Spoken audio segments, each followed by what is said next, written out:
શું તમે પણ એડવેન્ચરના શોખીન છો તો સાવધાન થઈ જાઓ, કારણ કે ક્યારેક આ રોમાંચ ક્ષણભરમાં મોતનો ખેલ પણ બની શકે છે.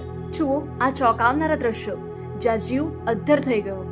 આ ભયાનક નજારો રાજસ્થાનના પ્રખ્યાત પર્યટન સ્થળ ઉદયપુરના દુધાત લાઇનનો છે, જ્યાં ભારે પવન ફૂંકાઈ રહ્યો હોવા છતાં ઝીપ લાઇનના સંચાલકોએ બેદરકારી દાખવી અને જીવનું જોખમ ખેડીને ઝીપ લાઇન ચાલુ રાખી. પરિણામે આવ્યું કે બે પ્રવાસીઓ ટ્રેકની અધવચ્ચે જમીનથી પૂરા 17 ફૂટની ઊંચાઈ પર હવામાં લટકી ગયા. તેજ પવનના કારણે તેઓ આગળ વધી શકતા ન હતા અને હવામાં હિંચકા ખાઈ રહ્યા હતા. પૂરી 8 મિનિટ સુધી આ બંને યુવકો હવામાં મોત સામે ઝઝૂમતા રહ્યા અને મદદ માટે બૂમો પાડતા રહ્યા. નીચે ઉભેલા લોકોના પણ શ્વાસ અદ્ધર થઈ ગયા હતા.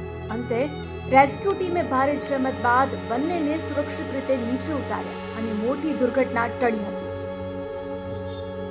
ગુજરાત સુરક્ષિત તમને અપીલ કરે છે કે કોઈ પણ એડવેન્ચર પ્લેસ પર જતા પહેલા સુરક્ષાના નિયમો અને હવામાનની તપાસ ચોક્કસથી કરો. આવી બેદરકારી સામે અવાજ ઉઠાવો. વિડીયોને લાઇક અને શેર કરો અને સુરક્ષિત રહેવા માટે અમારી ચેનલને સબસ્ક્રાઇબ કરો.